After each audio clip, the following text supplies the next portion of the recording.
All right. What is up, Real Deal Video Strategist Club? How we doing out there?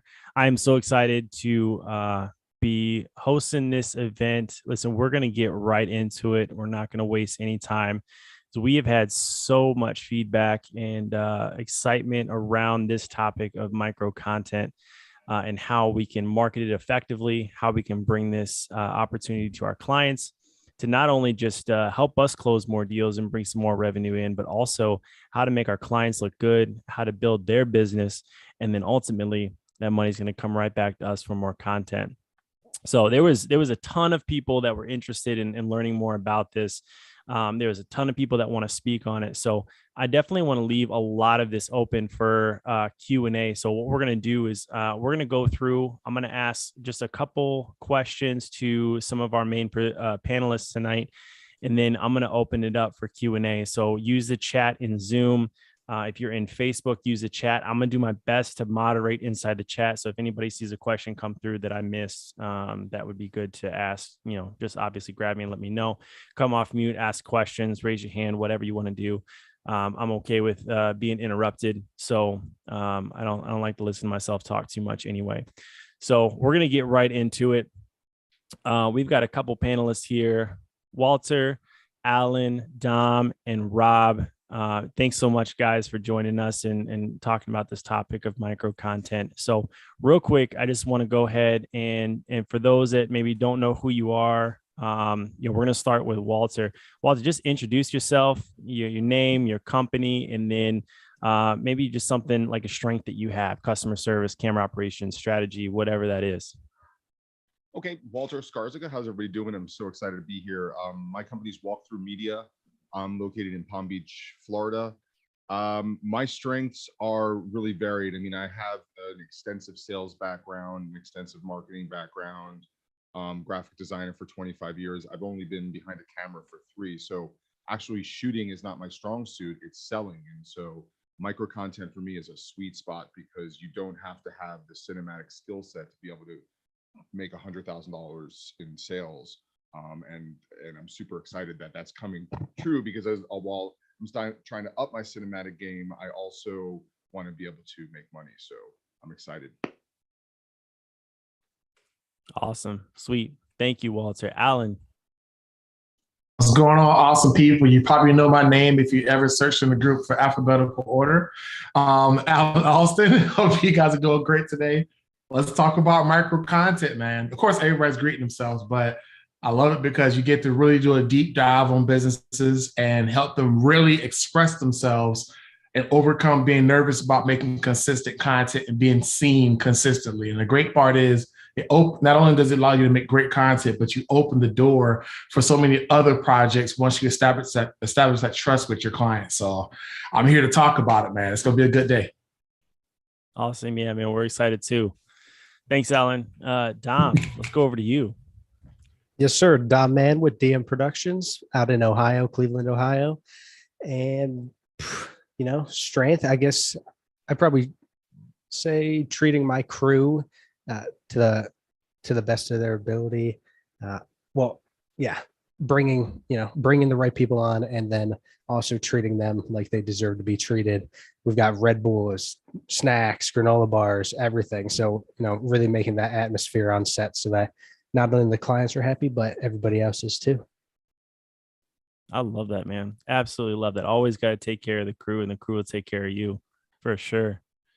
Rob, let's talk about it, man. Yo, what's up, guys? My name is Rob J. Speedia with Culture Media Productions here in Colorado Springs, Colorado. And my team and I have been selling micro content ever since 2020. So it's definitely a topic. It's some stuff that we've been doing for a really long time. And we're actually refreshed that it's something that more video guys are starting to do. As far as my strong suits, I would probably say it would be the pre-production scripting side of things. I think it'd be fair to say I have a couple hundred scripts under my belt at this point for micro content. So getting the proper expectations set for the client and having an efficient shoot along with a pre-production process would definitely be my strong suit. So any questions I can answer with that, let me know. Absolutely. And Rob, we're gonna keep it with you, man. I'm gonna bring the first question to you. As you were talking about, man, you've just been pumping out a ton of micro content for your own business. So obviously you believe in the power of it. How are you using micro content for your own business, and why do you feel like it's important? Totally, man. Great question. So the first thing that my team and I really believe in is to walk the talk, right? We've done a lot of stuff, especially like in the fitness space, real estate space. But an example that everybody can relate to is the out of shape personal trainer, right? You're definitely not going to listen to a personal trainer who is out of shape. And so, if we believe that micro content works, which it does, and our clients get results from it, then there's no reason why we shouldn't be doing it. And on top of that, it's just a really good feeling whenever clients come to you and they say, I want what you have. Because then you're like, yep, of course you do, because it works. Yeah, man. And are you using it for brand awareness? Is it for lead gen? Is it for both? Like, what's the primary application or the goal of the micro content for your own business? Dude, totally, man. So the goal for my business as well as our clients' business is for brand awareness and marketing type videos, just like you said. So essentially, whenever we, have presentations and we do diagnostics with clients, as far as the money making side of things, there's usually one of two ways that you can go. And shout out to my business partner and my younger brother who came up with these terms, or we developed these terms together as we started selling micro content. And essentially, it's micro content for marketing, videos to get more eyeballs, and then macro content for conversion based videos to convert that attention into actual clients. And so the micro content is, the educational, the connection, the thought reversal. If you guys saw my training, then that's what I'm about. And then the macro content is the BMV, the testimonials, the behind the brand videos. And so when you can kind of label them in two and show to the client why it's yin yang and how you need both for your business, then it just makes it really easy to kind of set that up for success. But to answer your question full circle, for brand awareness, for marketing, and staying top of mind, because we have a big belief in the likers versus lurkers. And you'll have, a lot of people who will engage on your content. And if you do, then great, that's a good thing. But there's going to be people who will watch every single one of your videos, but they'll never leave a like, they'll never leave a comment until they're ready to hit you up. And when they hit you up, they've already seen, minutes and hopefully hours of your content, and that'll make it easier to close them. Yeah, absolutely, man. And just being able to create that familiarity between you and your potential clients, like seeing, like putting the voice to the face, like that's Mm-hmm. huge. One of our clients last year at kickboxing gym, man, they were having a hard time with conversion rates as they were getting these free consultations. They would come, either they would never make it in, or they would come in and they wouldn't sign. And we were wondering, like, what's going on? Like, and you think about it, you walk into a kickboxing gym, man, that shit's, it's intimidating, especially if you've never done it before. Oh yeah. So what we had them do is start going live on Instagram once a week. Like, one coach would take over Instagram live for the entire week. Every day you go on, they put their face out there. They're just talking about the class, talking about themselves, creating that familiarity. Conversion rates went up almost immediately. Once you start being able to like check out someone's content, being able to Mm-hmm. see their face, hear their voice, and then get a feel for what you're about to walk into before you walk into it is Mm-hmm. absolutely huge. Absolutely, man. Yeah, Well, that's man, that I just wanted to go jump ahead. on what you said because it's really important because a lot of people have been hitting me up because of my experience in the real estate space. Mm-hmm. And that is the key in real estate because I've seen it with every agent I work with now. When they walk into these listing appointments, they're walking in and the people know them. They're going just to basically put a face. And so many times they're greeted with oh wow, I can't believe you're the one who came, almost like it's like Bruce Willis showing up at their house, like Celebrity, yeah. and it's so funny, you don't expect that. And that's the beauty of video, is it's doing all of your cold stuff for you. That's out there. And especially the more that you put a little bit of empathy and a little bit of your story into it and tell your story, if you can drop that in between the education and all of that stuff, if you can also figure out ways to tell that person's story, then they're really loved and people will go to them so fast. And it's important, I think, for anybody whose face is also who it is. So a real estate agent, maybe like a freelance type worker, an electrician or a plumber that does the work themselves. You put that face on it, they're going to call every time. Yeah, Well absolutely, said, man. brother. Yeah. Absolutely. Rob, another question for you. I'd love for you to walk us through your process, man, start to finish. Why do you choose the topics that you do for your micro content for your business? So from the very beginning, why you choose the topics all the way to like actually analyzing those KPIs, right? Those key performance indicators is showing like whether or not that content worked. Yeah, totally. So just to make sure I understand, you're asking about like how I go about my process and why. Okay. So this is something that that's an interesting question. When we first started, selling content, and to give you guys just a little bit more of a backstory, essentially, I started doing video in 2019 with my partners, and things were going pretty well. We were supposed to have a really, really strong beginning of 2020, and then you guys know what happened next. After that, COVID happened. We had like multiple five figures in contracts, 100% like no go. They're like, nope, like you're not, it's not happening. And, so many businesses were shutting down.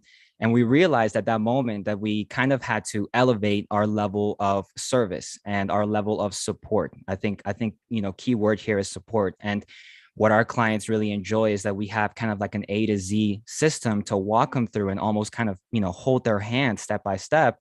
So that way, not only it elevates the value in their eyes as to who you are and makes it easier to, kind of fork that money over, but it also makes it easier for them to refer other people. So essentially, when everything started, we kind of had to figure out it's not just good enough anymore to just give people videos.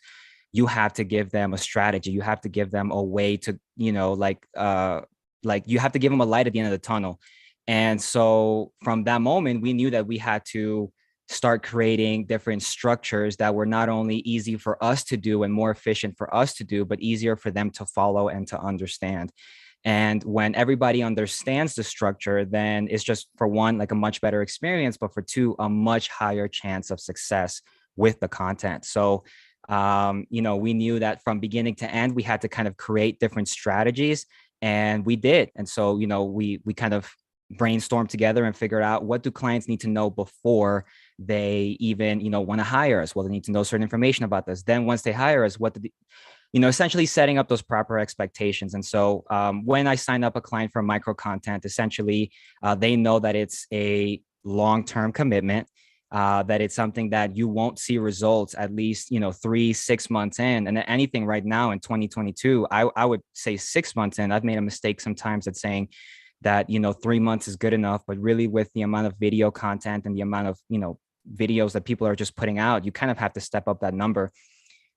So I don't know if some of you have seen my free presentation that I have, but essentially what I like to do is I like to get people into the right mindset of what we're about to do. And then once they're in the right mindset, then we can tackle the nuts and bolts. Because if you just tell people like what to do and they don't know why they should do it, or they're not on the same page with you already, or they're not even excited to do this thing, to show up to this call, then like you're kind of just wasting your time. And I know from experience, because I've had so many dry presentations, like straight up like Popeye's biscuit dry presentations. And so I like to kind of get them to understand what it is that we're doing. Then they're pumped for it. And then I show them, hey, look, it's really easy. Essentially, this is how you come up with video ideas. And for those of you who haven't seen that training, those ideas are broken up into 3 different categories. One is educational how-to content, right? How-to stuff that's super, super easy. But the problem with how-to content is that it is not a strategy in of it itself. You're just kind of doing the first part of the funnel. And so then after you attract a whole bunch of people from your education, from your information that you have, then you want to connect with them on another level. And so what you do with the next type of content, which is connection content, is you start separating the audience that you're receiving. So your how-to content is attracting a whole bunch of people. Then your connection content starts sifting them and separating, for lack of a better word. You take those people who believe in the personal beliefs and in the thought process that you believe in, and those people get attracted to you. They keep watching your content. And then you're kind of separating them from the people who don't believe in the things that you believe in. Now, what I like to tell my clients and what I like to do for myself as well is we don't want to just shoo the people away who don't agree with us immediately. We want to give them another chance, because sometimes the most valuable thing that you can do for somebody is shift their perspective. Not even give them like a step-by-step how to do this, but just shift their perspective into where they feel empowered to take action and to solve their problem. And so that's where the third step in the funnel, which is the thought reversal style content. This is where we, block certain objections so you don't have to deal with them on the sales call. This is where we address common misconceptions and, we bust a couple myths about the industry or the project or whatever it is that we're doing. And so allowing people and teaching them how to think of these ideas and how to structure them in an easy, 3-step to follow, which, by the way, for you guys who are creating structures, if you're trying to create a structure, like add like a number to it, right? Whether it's like a 3-step process, a 5-step process, whatever. It just, for some reason, it makes it easier for people to remember, myself included. And so then I teach them, hey, this is how you come up with a bunch of ideas. And then the whole purpose is, with any industry, there's only so much that you can talk about. And so the key is to recycle those ideas and try to say the same message in as many different ways as you can. So we kind of get that all set beforehand. Now they know, now they're excited to start writing different ideas. They're excited to start, scripting some videos. I show them how to script it. And so my entire pre-production process is only 2 hours long, 1 hour or 2 to 3 hours long, 1 hour where I teach them how to do it. Then I send them off for them to go do their homework. And then we create a, a follow-up meeting where I make sure that whatever it is that they're missing, or if they could have done something a little bit better, we address it then and there. That way, for the second round, the third round, the fourth round, the fifth round, I can start pulling myself, away more and more and more. And therefore, it becomes more profitable because it requires less of my time. So I teach them how to do all that stuff. Then we set the expectation on the shoot. I make them bring a whole bunch of outfits. We change outfits every single, couple of videos. That way it doesn't all look like it was all done in one day. That's what I tell the clients. And they're like, oh, wow, that's amazing. Thank you. Yep. So we do that. And then after we shoot all the video, send it off to my editing team. We have that taken care of. And then, I give them the videos, and then they know how to, I give it to them in batches. And then after I give them the videos, then we do a whole nother training on what to do with the videos. And I don't do that immediately because, you're just going to overwhelm people. So just kind of baby them step by step. This is what you need to know. This is what you need to focus on. And then as they accomplish those things, not only do they feel better about themselves, but they feel better about continuing to work with you and continuing to hand you money over and over and over again. To be honest, whether you give them the dream result or not, like a big part of what we do here is the type of experience that people feel whenever they're working with us. So if you can have them, experience a fantastic time with you working throughout the whole process, even if you only achieve 50%, 70%, 80% of the goal that you were out to do, that is honestly close enough for them to say yeah, this was worth it. This was great. And then, continue that relationship. Did I answer your question? And then some, man. Wow. Okay, so cool. we're gonna sit here for a second and then just let everyone digest all of that beautiful information that you just gave us. If you're not taking notes, you guys, I hope y'all are taking notes. It will. You got to rewind that. Somebody got to rewind this whole thing from right there and open your notes app and play it at half speed, because my dude was cooking. That was a 9-course meal just now. I just Y'all had making to me blush. Y'all making me blush. No, that was like Jesus. That was good. That was wonderful. Yeah, I'm a fan in the meeting. I wanted to hear the deets, and my dude is pouring them out so sorry. I'm like the DJ. I need an. That was all for you, bro. That was for you. We got the Gordon Ramsay of micro content in the meeting right now. Telling you, man. He didn't even have to curse. He just fix it better. Make it better. Well, hey, so a couple quick things. I see a lot of people writing down notes, but there's a lot of questions coming through asking where the presentation is that you were just talking about, the little video that you posted. Is it in the group? Can we search for it in the Real Deal group? Can you repost it for us so that way people can go back and find it? Yep, it should still be in the group. If anybody can't find it, feel free to just message me for it. I'll send it to you. It's an unlisted YouTube link. There's reasons why I don't want that public. But within the group, of course, I'm more than happy to share with you guys. What I do ask for, this is on a separate YouTube channel.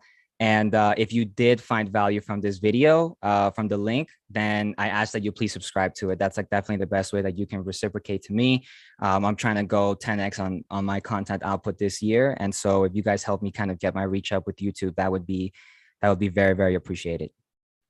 Yeah, for those of you that you don't know, I mean, YouTube is 100% based on subscriptions and the reach like that. So if we can support each other, absolutely drop your links in on YouTube. We should all just be going and through and subscribing to each other and being able to build. Like, this is the entire reason for this whole community and this whole group, is for us to be able to build each other up, pour into each other's businesses and help each other out, and really have me, man. yeah. I really want to upset the industry, man. One thing that I found in the industry and working with people locally is there's so much competition. I really didn't feel like it was necessary, because there is so many brilliant creative minds out there. And I just wanted to work with other people, and the competition got in there, man. And it was just tough working with other people locally. So I love the group that we have. It is different than any other group, any other community that we have. It truly is a community. Totally. And so please go out and be subscribing and following each other's social media pages, YouTube's, all that, to be able to help each other out. Appreciate y'all. So I got one last question for you, Rob. And the first 20 minutes of this has already been incredible. And I know we need to move on, but you had mentioned something about, you're talking about your strength and being the pre-production process. And obviously scripting is a big part of that, and something you're very good at. And I can attest to that. You helped me out with mine. I'm still in the process of trying to shoot that video. Oh, dude, you got to get it out, man. Get it out. I know.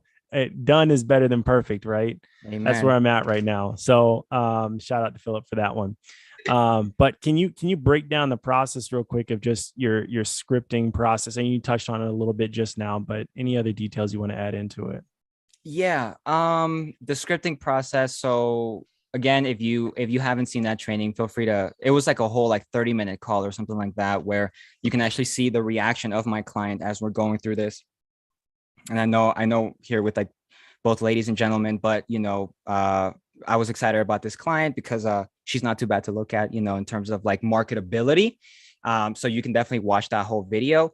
But essentially, it's a structure that works really, really well with content that can be reformatted. So something that we do for our clients is we edit a horizontal version of it, and then we reformat it to create a vertical with titles and subtitles. So you can take a YouTube video and you can post it on Instagram and Facebook and all that other cool stuff.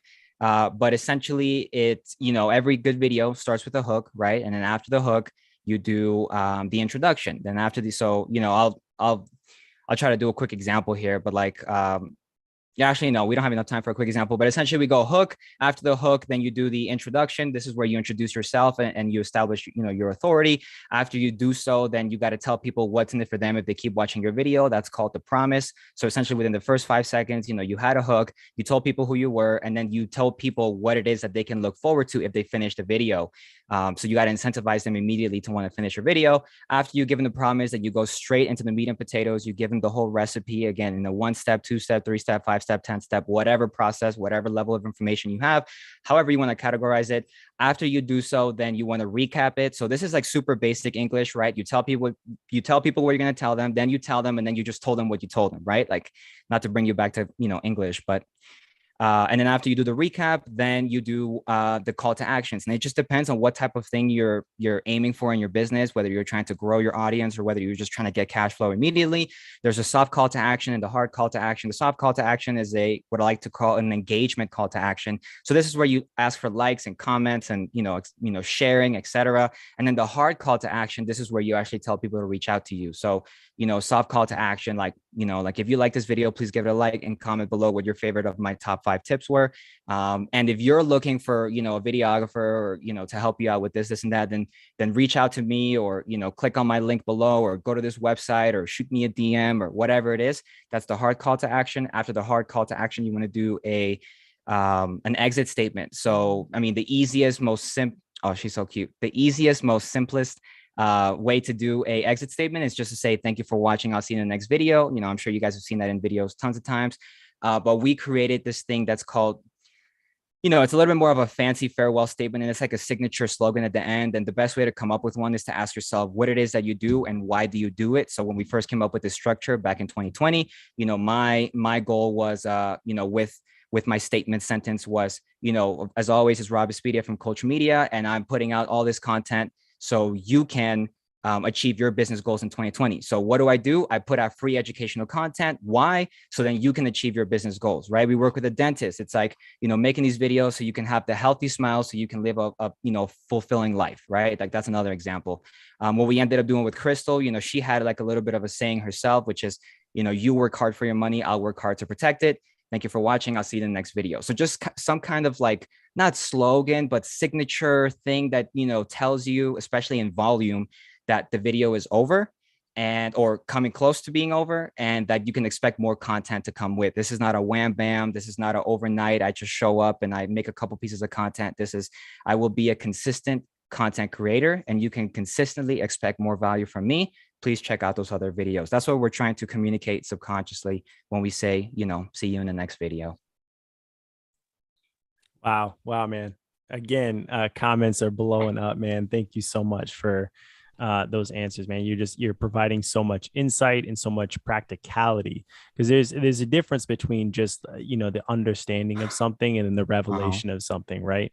The revelation of being able to actually fully grasp the concept and then being able to implement it practically, and you're doing that for us. So man, I appreciate everything that you're giving us right now. Yeah, man. Michael Crawford is hooking us up with the notes right now. Like he is just putting all of them in the chat, copy and paste that. Thanks, Mike, bro. Absolutely. Well, listen, Rob, thank you. We're going to move over to Allyn, man. And I'm so excited to talk with you, Allyn. So one thing real quick, I heard about some great things about your ability to pitch and put things together in a solid Spark presentations. But when I got into that meeting with you in Boutique 11.5, I saw how slick you really are, like newborn baby covered in Crisco kind of slick. And so I want you to go through and tell us about the process of working with the micro content and how you're pitching that in Spark presentations, or just your pitch in general, man. Like you're making the sale, like you're doing wonderful things over there. So just walk us through that if you would. All right. I had to open a notes app again because I get the feeling I'm going to rabbit trail and I want to come back with a rabbit. So well, let's start with the process at the beginning. Like the most important thing is, what is the purpose of having micro content? And a lot of people, when they start making like the video trifecta, they start making content for businesses, they're like, okay, this is cool. Where does the micro content fit in? And so they're like, okay, that's cool. This sounds like a really cool idea. What angle am I coming at this? And what comes to mind to me, and this is cool, I had a conversation with Vic earlier today. And one of the statements that at the end of the conversation, I was like, oh, this is a bar. Let me write this down. But people don't travel to spots they've never heard of. Whenever you go for a vacation or you go to a place, you've researched, you've looked at it, you've watched videos of it. You may have heard referrals from different people saying that's an awesome place, you should go. When you pull up your phone, there's lots of ways to learn about it. There's lots of options to learn about it. Why is our business not showing up the same way? Why are we leaving that to all these other methods that might do the job? Why not be present whenever somebody is trying to see you? And you think about it, YouTube is the second largest search engine in the world. And why wouldn't we show up on there? Just for example, why would we not be seen on there? Let's go on top of that. TikTok, as of last month, it was somebody's video that actually mentioned it. I think it was it Jeremy? He's another person that's in the group, awesome guy. He had a YouTube video and he said last month, it wasn't him, it's somebody else. Forgive me, my rabbit trail. I got a rabbit by the toe coming back. But it said in the video that as of last month, that TikTok surpassed YouTube in content watching. Can you imagine how long YouTube has been out there, and some business that's been out here for a little bit of time has come out here and passed them in watch time? Something you can go in there and search for. So, the same way that, our main content can have a call to action that could be like a direct link, like a form or an email, the benefit of micro content is what I call an indirect call to action.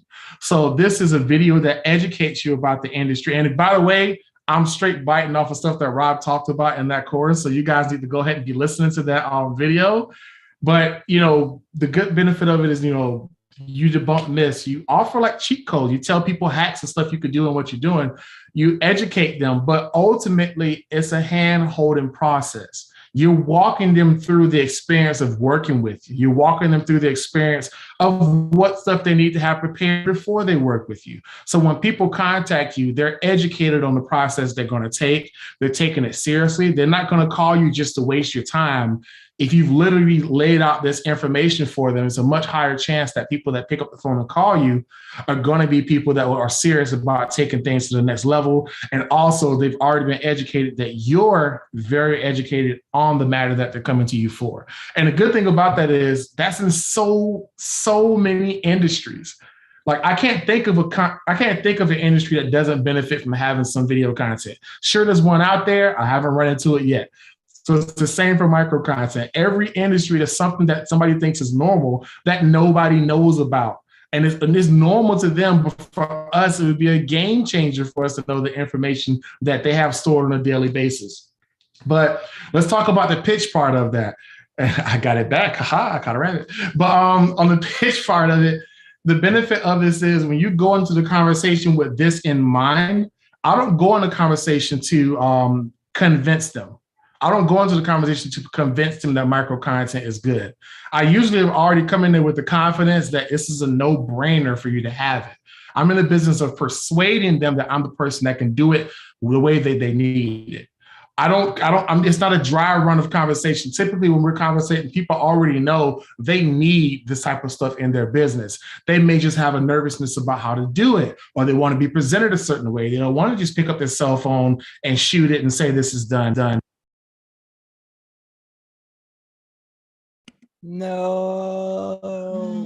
R.I.P. Allyn. He was on fire. It was Yeah, his he was camera. literally on fire. That his camera broke. Servers are out. Allyn must gotta be close some using of a his Canon. tabs. Now he gotta close some of his tabs on his computer.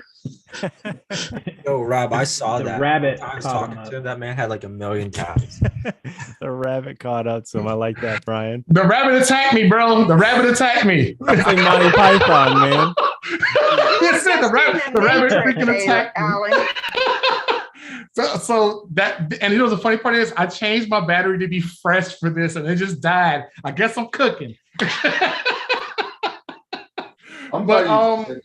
That R5 But, is overheating. Yeah. I'm a Sony guy, but Diving it's, into the matrix. yeah. So like, you know, when you come into the conversation with them, you come in them with the expectation that they should be going this direction, because it's no longer about the conversation of I'm nervous, I'm not sure how to do this. Some people want to be seen a certain way, and you want to, and they're not like, I want to experiment by grabbing my phone. No, the first time they're showing up, they don't have that kind of time to lose, to look okay and grow. Some people want to say, hey, I need somebody to make me look awesome as often as possible. Can you do that for me? And can you also make me not look like an idiot while I'm doing this? Okay, cool. Okay, how do I go about doing that? Let's talk about topics that you're great at. Let's make content to begin to educate your audience. So when the times come for them to pick up the phone and call and make a purchase from you or make a transaction with you or partner with you, they have all of the information that they need to be able to make that decision. And it's a lot easier decision-making process for them. And that's typically what we want to be able to do. Sometimes somebody may not see the ad because they just hadn't been targeted yet. They haven't been to your website, so they may not see the brand message video, and they may not see the testimonials yet, but they're on TikTok. Why aren't we there also? They're on YouTube. Why don't we have content they can type in something in the industry and there's a chance it can pull up from there? You know, and that's one of the strengths, is being visible every place your audience is. We're past the day and age where we put up a website or we put up a pop-up shop and just expect the world to show up to us. You can make the biggest, the best looking cake in the world, the most awesome cake in the world, but if your neighbor can't buy it, the business has failed. And micro content is a good way to continuously be visible. And the best part about micro content is it's highly consumable. You can watch one video for a business that's like promoted towards selling something to them. Cool, that's cool. I may come visit the website. If I fumble and stumble and show up on your TikTok channel, I might watch your entire archive. And I call this term the actor syndrome, where you watch a movie and at the end of the movie, you're like, man, that is awesome.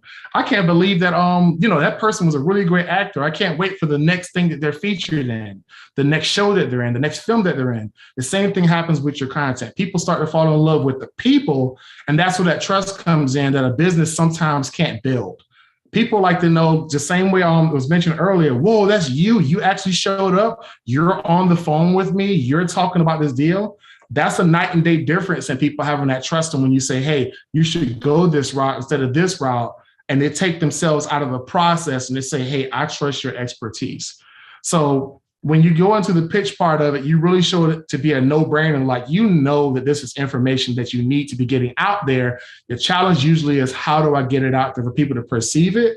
And micro content, to me, is one of the best ways to get it out rapidly, because there's so many topics to discuss to start. And there's so many more on top of that. There's so many things they're not even thinking about. And now they can get creative. Now they can say, hey, we want to do something that's viral. We're going to do something to a dance or whatnot. That's cool. We can cross that bridge when we get to it. But those doors never open for a lot of businesses. And when they don't open, you lose opportunities like being able to increase the experience that people have that even work there. I would love to work at a business where every day we're putting out some really cool content and it's enjoyable, and the people that I work with are making awesome TikToks and stuff like that. Show where you work and to be an awesome experience, or the people that you know to be a great experience. And it's a great way to put the people that you work with, not necessarily on pedestals, but it puts them in areas where they can be valued. And it also helps with employee retention. And it also helps with hiring. So say somebody loves your business because they keep watching it. Man, I'd love to work there. I would love to figure that out. I want to work in that spot. I want to put my all into there. Now you're getting trusted leads instead of people saying, yeah, I'll give it a shot. You're getting people that genuinely enjoy your vision.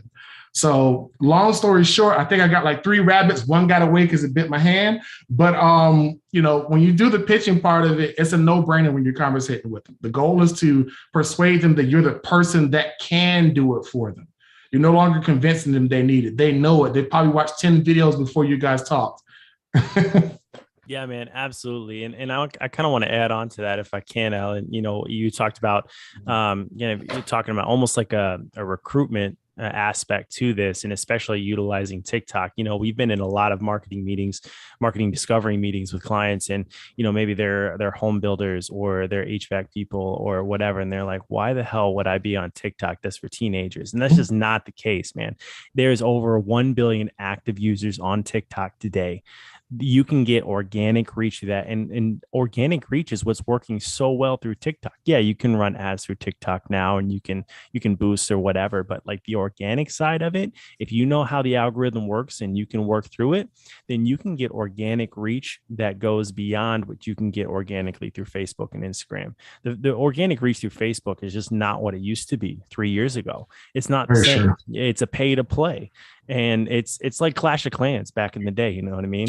Yeah, it's a pay to play, but utilizing organic content that they can literally be shot with your cell phone. You don't need a high resolution pitch for it. And that's what we tell our our potential marketing clients as well. It's like every business should be on TikTok, and you should be making it with your cell phone, because the cell phone shot stuff is what's working so well organically through TikTok right now. And especially from recruitment, if you can start posting just on a day-to-day basis what's going on, then people start looking at your business and saying, oh, hey, they're actually down the street from me, because that's phase 1 of TikTok's algorithm, is hooking you up with things locally in your city. Then it goes to kind of the tri-state or the region area, and then it goes whether national or global or going viral. So that stuff you're posting out on TikTok, these businesses are posting out on TikTok, is local stuff first, is hitting your feed. So any recruitment strategy that from a marketing perspective that our company is making is always including, hey, you need to be posting what you're doing on the daily through TikTok. And it doesn't matter what industry you're in, because the demographics even of TikTok are changing drastically. It's not this, 14 to 25 year olds anymore. They're the fastest growing demographic on TikTok now is 35 to 55. That's wild. It's crazy. That's awesome. But that's the fastest growing demographic, because people are realizing that even these middle-aged or kind of a little past middle-aged people that are wanting to have this influencer mindset, they've just got that mentality or that personality behind it. They're realizing TikTok and these trends are the place to be. So it doesn't matter what the age group is anymore. It doesn't matter the industry. You need to be on TikTok. And if you don't listen to Gary Vee and his insights on marketing and understanding the scope of things, like, you guys need to be looking up Gary Vaynerchuk and listening to what he's got to say, because that dude is on top of trends like nobody's business. But I got another question for you, Allyn, and this is something that's a little bit more specific. We were talking, I mentioned that deal with Boutique 11.5 that went through. What I thought was cool about this is you're partnering with someone else in the Real Deal Club to actually shoot the content, B. Davis. And I think that's the collaboration between production companies, just incredible. So how is that relationship working? What's it like? Who has what responsibilities in the contract? And you just give us some insight on how that is working with someone else in the group actually shooting the content. I'm glad you mentioned that, man. That is one of my favorite things that have happened. Collaborating with different people in the group. One thing that's really awesome about this project with Brandy Davis is that this person that I was communicating with, I put a post in the group. Somebody was asking, does advertising through the Shade Room work? And my response wasn't, it's not, does it work? It's how does it work? Like, it's got to work. The place is in business. So let's talk about how to do it. And I gave like a 5-step process of how to get a celebrity involved in your brand. In that case, it's a clothing brand. And a lot of people said, hey, let me, what's your rate for a consultation? Send me an invoice. I want to book you. I like the way you think. I sent that, had a conversation with her. And at the end of the conversation, the owner of the company said, I'd love to find out, what kind of video stuff we can do. And this person is on the other side of the country. I'm in North Carolina. This person's in Las Vegas. And so I said, you know what? Let's do this. I'll put together a video strategy for what you want to build out. And I will find you the person local to you that I trust to handle the production part of it. And she said, okay, cool. And there was a price for creating that video strategy. The benefit for that is 2-part. One, I get compensated for putting together something for somebody to be able to produce. But 2, it wasn't just a video strategy. It was a project. So we were able to outline not only here's the things that you need, here's the price that a person that just found for you is willing to do it for. And so not only did they have a great relationship with me, I've opened the door of them saying, heck yeah, I need to get into video content, but I've also put a person right in front of them that's ready to do it for them, that I trust and has the same background and skill set as far as knowing how to build this thing out. And B has taken this thing and skyrocketed. By the way, her and Milano is official. It is amazing. Thank you, Dave, for telling everybody about Milano, because this is wonderful. But, the benefit of that conversation strung from a consultation to a video strategy to a project. If I'm not mistaken, I think it's close to $20,000. And Brandy gets to manage that project. And I don't have to do anything. I just get a finder's fee for creating a project, for creating the process. So all I do is have an awesome relationship with somebody that's across the country and, kind of help out here and there if I want to do like a consultation to communicate back and forth, just out of the goodness of being able to do that. But on the other side, that person's services are being met. And now there's also micro content that can be put out for multiple months. And so not only are they getting the big deals, and there are some huge, when I say huge, there's one video we pitched. I could say the numbers now. The first video we pitched, it was one video, was $45,000.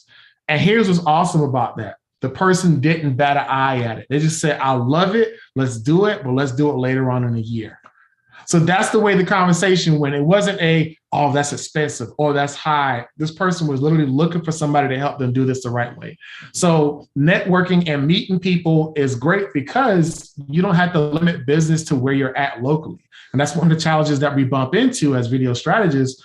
We usually can only do a lot of good work where where we can take our camera. But in this case, I just talked to this person. And the cool thing about the group that we're in is that a lot of people in the group have the same training that I have. So they're going to go in with the same mindset of, we need to make this type of content, build this type of content. I can make a proposal, do a 10-minute conversation with them. And they say, yeah, I can do that exactly. I know exactly what you're looking for. And then they can go out there and do that part. So I love that because we mentioned Joel in the process. And here's the other good thing. This is the persuasion business, not convincing. She already knows that she needs somebody to manage the distribution of this. I'm not convincing her she needs that. She just needs to know who's the right person to do it. I gave Joel a buzz. Joe hopped on there and started killing it with all the information that was important to her, knowing, hey, this is in good hands. And I think it was like 3 emails after that. And she was like, yeah, I'm biting. I'm in. Yeah. And it was no like hesitation. And this is the conversation you have, like, and this is why I think the good thing that David mentions is that you go for people that have this budget in mind, because the conversation is entirely different. You're not climbing up a hill trying to get them to understand that what you're talking about is valuable. They've already seen it. But you want to have somebody that can be able to afford doing the things that they want to do, because you don't want to say, hey, this is cool. And they're like, oh, I only have a budget for this. Or even worse, they never planned a budget or spent money to make money. So having that conversation, I'll put it like this. The consultation I did with her, just so you guys can get some numbers of it, is $200 for the consultation. I made the video strategy for $500. And I now get a finder's fee for the project in Las Vegas. All of that without me having to pull my camera out. So think that all happens because we're knowledgeable in the stuff that we know, and you reach people with that information, and you don't have to be in front of them to make that stuff happen. So that's my long-winded version, but that's one of the cool things. You're not limited to the state that you're in to make bank. It feels really good knowing that March is a really nice month. And I'm actually on the passive side of things there. And Joel, it's in good hands. Like, I'm hyped now because I'm still consuming the stuff Rob said earlier. But like, this is good value. Well, and you didn't even mention the fact that you're gonna get a 40% referral bonus from us for being able to send that marketing over our way. So I mean, that's a huge chunk of change. It was $2,500 a month that she signed on for us for marketing services. So 40% of $2,500. I don't have my calculator here, so I'm not going to pretend I know what number that is, but I'm gonna send it to you on the 1st of March. So I'm excited about that, man. It's really cool. And I mean, you touched on so much there that I kind of want to dive into, but and we've got a ton of questions in the chat about how we're pricing things. So just let everyone know that all the questions that are coming through, I'm going to try to get to them the best I can in the Q&A section at the end, but I definitely want to make sure that we hear from Dom and Walter before we dive into those Q&As. So thank you so much, Allyn, for that info. Again, go back and rewatch this recording because there's just so much happening within, the first, we're about 50 minutes into this, and there's just so much information just from the first 2 guys. So thank you so much. Dom, we're going to kick it over to you, man. How are you doing today? I'm doing good, man. How about you? I'm doing fantastic, man. I'm happy to be here and just soaking all this in. This is why I love moderating, because I can just listen and let you guys talk. Must be nice. Yeah. So, man, you're only a stone's throw away from me, man, down in Cleveland. We're up in Metro Detroit, so only a couple hours away. But man, I've been watching you pretty closely, and you've landed some incredible retainers in the past months and leading the weekly role plays here in the Real Deal Club as well. And I'm excited to chat to you about using micro content for your clients as well as your own business, because I've seen a handful of BTS videos that make me realize I don't know what the hell I'm doing with lighting. The fact that you were able to do a virtual art class inside of a school bus blows my mind. And I have no idea how you pulled that off and lighted that properly. But man, I want to hear from you on how micro content is impacting your business, and your clients? What's your approach all the way from pitch to actually shooting and editing the content? I'm in the same boat with Rob.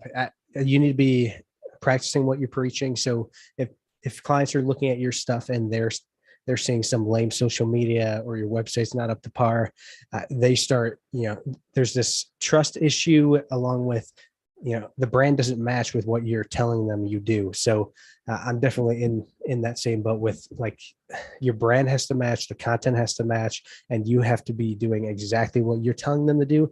Because if you're not doing that, why would they be doing it? Like, it doesn't make any sense, especially if you just met them at like a networking event and your new face is like, this dude just trying to sell me something and get some money. So I definitely say it helps with just being present on social, making sure that you're top of mind. And, the top of mind thing is huge because, you have to see things 7 to 20 times before somebody takes an action. So if you're pumping out content on a consistent basis, I mean, I see Rob's face all the time on my feed. I'm like, this is the man. And then, I'll see Tyler posting stuff and it's like, how could you not want to work with them if you're constantly seeing them? Like, I think it's some sort of like psychological thing that the more you see something, the more you start to like it. And man, Rob, I mean, come on. I'm constantly seeing that stuff and it's too valuable not to like. So, I mean, if I was looking to hire somebody, I'd be going after you. But what else? What are we looking for? I guess I noticed, I mean, like I said, you're doing a lot of BTS and showing off that production that production value that you're adding. And I know that especially when I was starting out doing a lot of production, man, I wanted to build out these huge camera kits just to look intimidating, to make clients feel like the money that they were paying was worth it. Because obviously I can show up with my little Sony mirrorless camera with little attachments and shoot an amazing video. But when you come with a full rig that makes you look like you're pulling in a red cinema camera, they don't know the difference. But obviously you're behind the scenes, man. The lighting techniques that you're using, the production value that you bring to the set is absolutely incredible, and it's properly lit, exposed, the color grading and everything. So I guess more so like what's the thought process when creating your micro content and showing off all this BTS? I mean, you did one, I think it was for a local college, maybe for Chipotle, something along the lines of that. So can you give us some insight onto maybe that campaign and what that was for, and then the BTS that you shot for that? Yeah, man. Thank you. So first off, I love BTS. I love watching it and I love seeing other people post it. So that was a huge thing just for me to start doing it. But I also noticed that I'll show up with a ton of gear, bring all this stuff out and start working, and people are always like surprised. And then I got surprised. I'm like, why are you surprised about me bringing this stuff out? Like you guys have seen what I've done. Like, shouldn't you be expecting this? So I think that has something to play into it, along the lines of letting them know what they're going to get and kind of showing them, what to expect, along with, I don't know, you can kind of just see the atmosphere, a little bit of what everything looks like. And I know I bring a ton of stuff out on set. I mean, I talked to Scott Rippey about gear, Michael Whitlock, and it does look like we have a lot of stuff, but I'm not using anything crazy. All right. The 600D is probably overkill, but we're using Blackmagic Pocket 4Ks and some Rokinon Cine lenses, all pretty cheap stuff.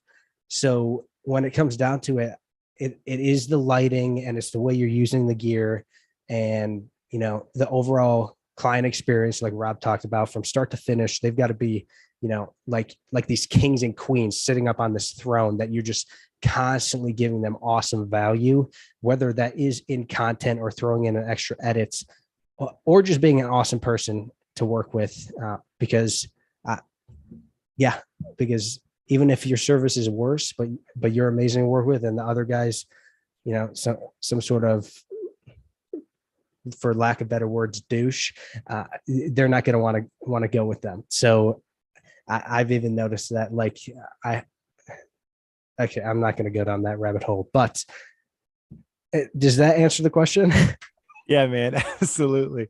Another question I wanted to ask too was kind of part of your pitch process, and similar to what I asked Allyn is, when you're talking about micro content with your clients, what does that process look like? How does that work into the sales trifecta? Is it simply we're going to charge a post-production fee to re-edit some of this stuff? Is it a separate package altogether? And then how are you pricing that? Oh, wow. Good question. I was actually surprised when I got thrown on the panelists list, because all I said was I was in on the Zoom, and then I got thrown on the panelist thing. I'm like, okay, cool. I guess I would talk about something. Let's see. I mean, I feel like I haven't even really pitched that much micro content, but I find myself doing a lot of micro content just out of people loving it. And let's see. I mean, even clients bring it up to me. Like, we did a trifecta for a company, and while we were shooting, they were already thinking of more videos and smaller videos to keep up with social media. So I guess the question is, how do I pitch it? I don't know. I feel like it kind of sells itself as soon as you get your foot in the door, because they start seeing the different content with the trifecta and seeing that foundation laid. And then they just want more. Like it's almost this addiction. Like, as soon as you get them hooked, then they're just, they're really hooked on there, and they're running towards you for some more stuff. Yeah, absolutely, man. Well, I love it. Well, I appreciate you, man. And I'm excited because we got a lot of questions flowing in. And so I'm trying to get to the Q&A for you guys. And know I'm going to try my best to get all these questions in, or at least, some of the good ones in here. But please feel free. I'm going to go ahead and speak for the panelists. DM them if you have specific questions for them as well. I know that they are incredible guys that are willing to help out and share their knowledge. But last but certainly not least, the Walter Esgarzaga. We're excited to have you here. One of the original founding members of Real Deal. Like, we talk about a goat. This guy is doing it. So, man, how are you doing tonight? What are you drinking on right now too? I'm doing great. Actually, I'm sipping on some iced tea. I'm not much of a drinker anymore. My 20s and 30s were amazing, but my 40s have been more chill. Ever since Florida got the medical marijuana, I got my license, and my life changed for the best. So that's what I'm sipping on this evening, but I'm keeping it off screen because it's not really widely accepted yet. So If you're in a state that doesn't have it, I'm sorry. Oh, we're good here in Michigan. You can grow up 12 plants all by yourself. So we're good here. I'm looking forward to that, but I'd love to start doing some content for the dispensaries. Actually, one of the dispensaries I go to, the guy there is a professional wrestler. He's scrounging up some money because he wants me to do some content, which I told him I would do at a really low price because I want to see this guy do some backyard wrestling on the beach. So we'll see what happens. I'll definitely be sharing that content when it happens. Absolutely. And Jason, I see you're posting in that you work with some cannabis clients. I think that might be our next Zoom, is talking about the cannabis industry, because that is a killer industry to be in. We've got a little bit of experience. Well, I should say a little bit of a bad experience with some cannabis clients, but I think we need to talk about it a little bit more, because that could be really helpful for everyone here in the group. But Walter, you and I have had the opportunity over the past couple of weeks, and we've had some awesome conversations about business, client satisfaction. And man, I'll say you have a white glove service approach to your clients, and I haven't seen the levels of which in a long time. And it really pumps me up, man, because I came from the food and beverage industry. I worked with executives from the Ritz-Carlton who just provide that service all the time, and that's kind of what I grew up with my career early on. So it's really, really nice to see that. But I want to talk about a specific client of yours that we've been working together on, Amy Burrows, who's a real estate agent. She's top 500 in the country. Is that right? I don't, the numbers are a little weird because some people are in teams, but with real estate, I mean, she as a single agent with no team, it's just her. She did 125 million last year in sales. And that's just one person. So in her company and her brokerage of 250 people, she was number one. In Palm Beach County, she's number 3. So national, I don't know, but I mean, I live. I wish I lived one zip code over, but I live right next to one of the most expensive zip codes on the planet. So, the market here is nuts, and she's doing incredible, and she's been very video forward for years, and she's been my pet project for years because she's just an amazing person, right? I really wanted to help her out. She was doing video, and she was just terrible. We would do these listing videos, and it's a house, right? 3-bedroom, 2-bath, split floor plan. She knows it, but like we're talking 40, 50, 60 takes.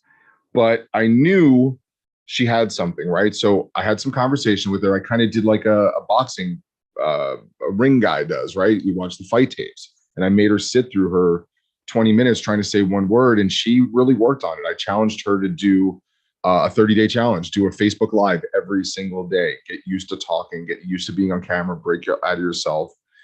Because I had originally put together the strategy. It was when I first started, she was actually one of my first deals. And I had this idea, we're going to do community-based videos. She wants to attract people that move into this area. So we're going to do things for the community, kind of really make her the ambassador of the area. So if somebody from anywhere is moving to Palm Beach area and they go, well, what's it like for my kids? Here's Amy showing off a park. And then she's a real estate agent. We just thought it was really good content. And she, for lack of a better term, shit the bed. Like she just couldn't do it. And I took a step back with her. I said, look, I'm going to put your contract on pause. I want you to take a Toastmaster class. I want you to practice because this is something that'll be really lucrative for your business. And she took my advice and she just worked on it. And we reconvened and she's like, I'm ready to go. I'd still been doing her listing videos, right? We had always been doing listing videos, but to start building out this content library. And we started back up. I mean, we've shifted now. Originally, the deal it's a $5,000 a month retainer deal to create. Originally, it was to create 2 long form videos a week, 1 minute to 2 minute. When I say long form, something evergreen for her YouTube channel, something just, little bits here and there. But that's December, I had been anti-TikTok forever because I was in that same mindset. Like, I just can't deal. I can't deal with another platform, another thing. And it's all kids. And then what about China? Are they going to shut it down? It was all crazy. So I was like, you know what? I'm just not going to worry about it. And I realized how powerful it is. So I said to her, we need to get this TikTok thing going. So we started shooting micro content and she loves it. That's pretty much our main focus now, because what I love about micro content is you can make it up out of thin air, right? You can make it up out of stuff that you have, especially if you have a client that you've been shooting for a year. Go back to the archives and see what you shot and see what you can pull out, because I dropped a TikTok on Amy was something I shot in the gym last year of her lifting weights. I just wanted something different. And I said, let's do something a little motivational today, and went back in the archives and found that, because again, the quality doesn't matter. It's on TikTok. You have so much leadway for creativity that you can create all this micro content out of anything. So now when we do these community videos, we're creating little pieces of micro content out of it. She's going to start a podcast this week with another agent that's in the Northeast, because we have such a feeder pool of people moving from the Northeast that are constantly like, well, what's it like living in Florida? Well, what's it like living in New York? And so they're going to do a podcast that we're going to get the video out of. We're going to transcribe it. We're going to get the audio out of it so they can put RSS feeds on the website. We're going to transcribe it so that way they can have, blog posts, which are usually a pain in the neck to write, easy blog posts. And then whatever nuggets or tidbits these 2 maniac real estate agents throw at each other in the 45-minute conversation is micro content for both of their channels. And I don't have to do anything, because nowadays everybody is, 5 years ago, if you were going to do a podcast, you had to have it look like a Joe Rogan podcast. That's what people expect, or like a radio show, or like Howard Stern type thing. And now everybody's cool with Zoom. So if you have a Zoom call, as long as it's, obviously good quality and the video isn't, ridiculous, then it's very easy to use that as content, and people are accepting. They're not going to go, oh, I'm not watching that Zoom call. They go, oh, this is going to be great information. So being able to pull micro content out of everywhere is one of the reasons that you can keep your pricing down so much, because I can offer her, I mean, it takes me 10 minutes to edit a TikTok video. It's not like I can do 30 videos in a 5-hour period. If I can charge her $2,000 for 30 videos, yeah, it's like $80, $70 a video, but it took 5 minutes to do, and half of it I didn't even have to shoot. I've had the footage sitting on a hard drive for a year, getting fake dust. So I don't even know if I answered your question, but at the end of the day, that's what I've been doing with micro content with her, because I notice everywhere I go and everything I do, oh, that's micro content. Let me shoot that. Yeah, absolutely. I mean, you honestly answered the question I had after that as well. It was just from the production side, you know, what are you doing, going to be helping to build with her brand and driving leads with the micro content. And I think you touched on that already. You know, I there's a lot of talk in the chat too right now about just your ability to kind of price the way you do on the videos and the post-production side. So are you charging based on hourly rate? Are you charging based on project type? Like how are you structuring your pricing? Well, I mean, look, if a brand, you know, if a big brand had come to me and said, hey, we want you to produce our micro content, you know, that's a totally different conversation. This micro content is costing me almost nothing to produce. We're putting it on her TikTok channel that was started January 1st is when we started it, right? It's, you know, right now it's not, you have to come, if you want to get a client, you have to come in cheap. And when I say cheap, that doesn't mean cheap. Like, it just means a low dollar sign. I'm still giving her the same quality. I'm still giving her that same level of me. But at the end of the day, I guess I'm looking at it hourly. My day rate, if somebody said, hey, we want you to come shoot for a day, I would say, okay, $1,200, done, easy, right? If somebody said, hey, we want you to edit, okay, well, how much edits are it? How many edits is it? You know, I look at this like it takes us 4 hours to get 25 pieces of content. It takes me a few hours to edit that. So maybe 12 hours in, you know, it comes out to about $3,000 out of what she's paying me to be that part. It makes sense, right? It makes sense. If somebody said, hey, you know, you're only charging her $100 for a video, it sounds like, man, how can you make a living off $100 a video? Well, I can have 100 clients that do that. It only takes me 2 days a month to produce all of her stuff. I just signed a deal yesterday with a mortgage banker, and this is mind blowing. Okay, this guy is it's a $2,500 per month deal. Okay, he's gonna come by my office. I have some gear. I want you to see my lighting, and I was like, oh great, let me walk into this guy's office. Lo and behold, 10 by 10 office, green painted walls, lighting, ring lights, softbox, a Canon Mark D, 7 Mark D. I don't know whichever one it is. You know, a desk set up. He's got everything. He has stacks of notes. Drop my microphone over here. He has stacks of notes like this. He actually has books that he bought that tell mortgage bankers like a weekly planner, a video planner to put out a piece of video every week. He absolutely does not need me, but he does know how to push record on all the equipment he bought. And he doesn't know how to edit, and he can't think outside the box. So when I went in there, his idea was to do 5 videos a month. And he was thinking about like maybe $1,200. I'm walking out of there. He's going to now get 25 videos a month, but I'm getting $2,500. And my workflow is exactly the same. He has the whole setup. I'm going to walk into his office and hit record. He's got a teleprompter. He's writing all the scripts. Like it's a no-brainer. So yeah, 25 videos for $2,500. It's $100 for a video. How do you make a living doing that? It's going to be 6 hours of work. And so if I can get 3 or 4 or 5 clients doing that, and I can have $25,000 per month coming in, then I can keep learning, right? Because I can't shoot cinematic stuff. I can't shoot what 90% of you guys can shoot. If I got those deals, I would have to fly one of you down here to shoot it for me. I have all the equipment. I just don't know how to do it. I get Dave from Australia out here in 2 seconds, because that's what I would have to work in the budget, because I can't do those productions. So for me, micro content is huge right now because it's a really high level meeting place for my skill set as a filmmaker and my skill set as a salesperson.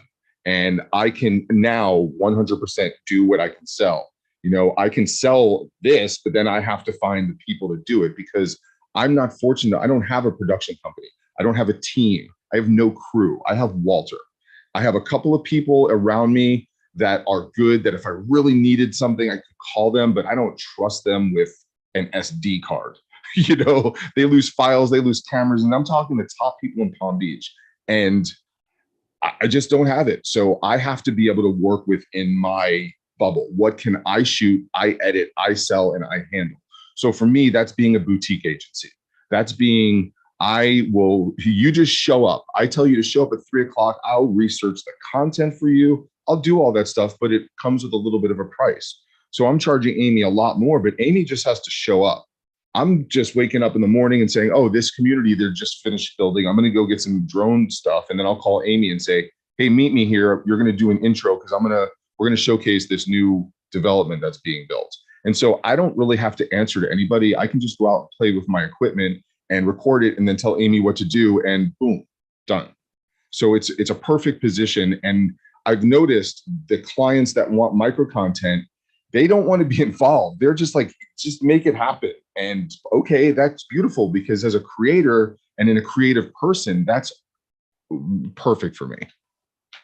Yeah. And I think, on top of that, Walter, and you touched on it quite a bit, and something that I think has been beneficial for, our business from a production side, from a marketing side, is just leveraging the current state that COVID brought into, I guess, the entire world, was just this remote mentality of like being remote is not a big deal.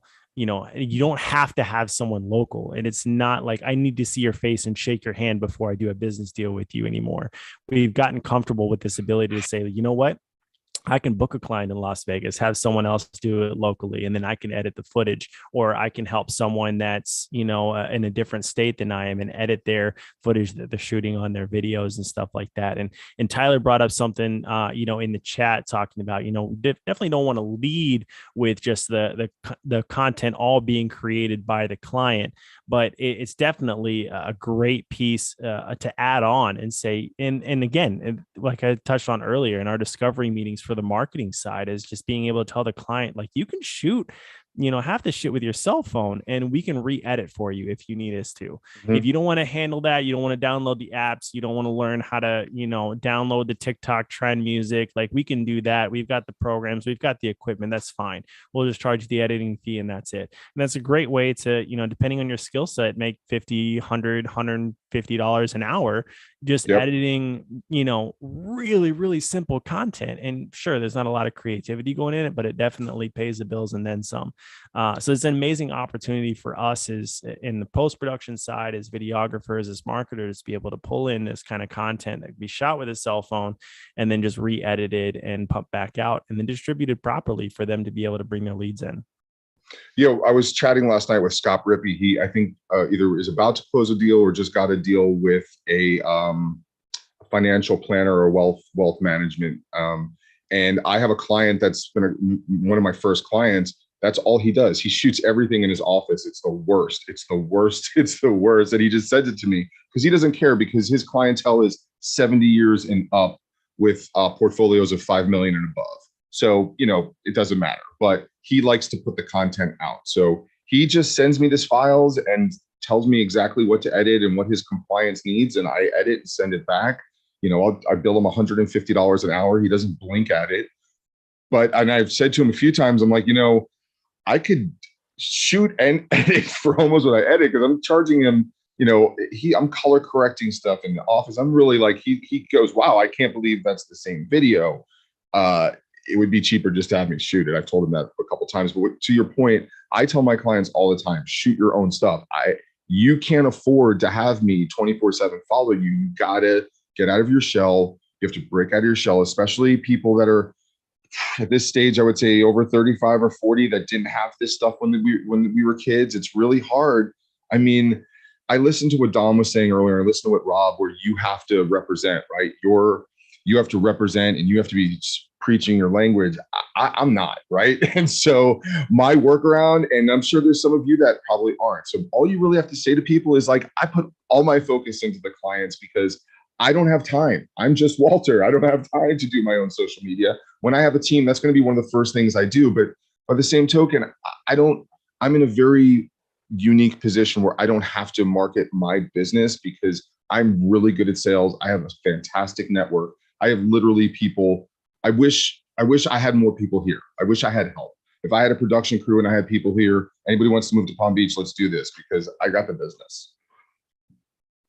That's awesome, man. I love it.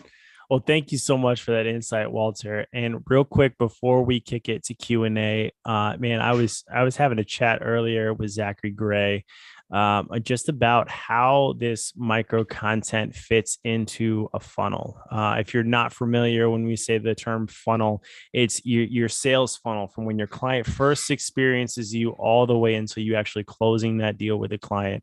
And this is going to, from a marketing perspective, every one of your clients has to have a sales funnel. They're not going to do well as a business if they don't have a sales funnel. And a lot of the times you might be helping them try to figure out what the hell their sales funnel is, because I know that's a big part of our job from a marketing perspective. But Zachary, man, I'd love for you to kind of come off mute. I'm going to throw out some statistics real quick, just with some micro content statistics.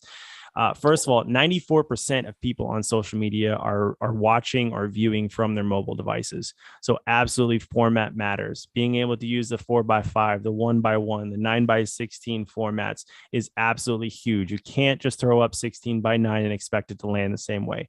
It doesn't land the same way. So make sure that you're curating content for your clients specific to the platforms that they are on. This is another great opportunity for add-on, for editing. You're shooting your BMVs, you're shooting your testimonials, your promo videos saying, hey, we need to make sure it's curated for the correct platform. I'm going to add on some post-production, and this is going to allow us to reformat and recenter some of the shots in order to make sure it's landing properly for the platform it's on. Another one, 85% of Facebook videos are viewed without sound. Using closed captions is absolutely key. Not only are you helping people that aren't watching it with sound, but you're also assisting with the deaf community and accessibility, the ADA compliance. Being able to show as a business that you're going to be ADA compliant is huge. It's not a large percentage of your clients, most likely, that fall into the ADA category. But if you're willing to show upfront that you're willing and you know how to work with those with hearing disabilities, it can go a long way. But I'm going to throw up real quick. I'm going to share my screen. David, if you can give me access real quick to actually share my screen, I'm going to throw up a graphic that kind of talks through a little bit more about the funnel in itself, top of funnel, middle, bottom. And Zachary, if you want to just kind of talk with a little bit about, how we were chatting earlier about this. Yeah. Let me just go ahead and just kind of say, so usually when we make videos, right, we're always trying to get to the sale as quick as we can. No one's really ever wired to buy from us like that. And with the current technology that we have, we don't really have to do that anymore. So what I like to do is I like to create a lot of different types of videos, exactly kind of what David says in the course. We have to create different types of videos for where they're at and what's called their customer journey. So a big misconception about video is that it is extremely hard to make and that it does not work effectively. The largest reason why we believe that is because of how we've consumed TV commercials all of our life. They are short and super expensive videos that we show on TV for just a few seconds, hoping to make a return on our investment. However, customers do not buy through one big glamorous TV commercial the way that we are used to. And this is not how humans are wired. So for example, you don't just ask someone to marry you after the first date. They have to get to know you, connect with you, and build trust before they try to commit to something like that. So the same thing with our viewers, right? It takes a while for us to have them warm up to us before they feel comfortable enough to buy from us. That's where we implement this technique called deep funnel marketing. And we want to essentially take them through a customer journey so that it feels natural and there is no pressure to buy from you. So usually when you're trying to market to someone, there's actually three types of videos. The first one is called top of funnel. This is usually cold traffic. This is where you want to get people to get to know you first. So when they're cold, you don't want videos very long. So you want to create short 30 to 60-second content that quickly introduces you and your brand and your personality while also providing value. So here you want to quickly disqualify people who are not your ideal client or avatar, and you want to attract the right people. So if you are running ads, what you want to do is you don't want to spend a lot of money here. A lot of advertisers like to spend a lot of money here, and this is very expensive. This is where your videos are the least effective, right? So what you want to do is, like I was saying, you want to quickly disqualify people that aren't going to buy what it is that you have. So once they get through the cold stuff, they'll actually be more warmed up.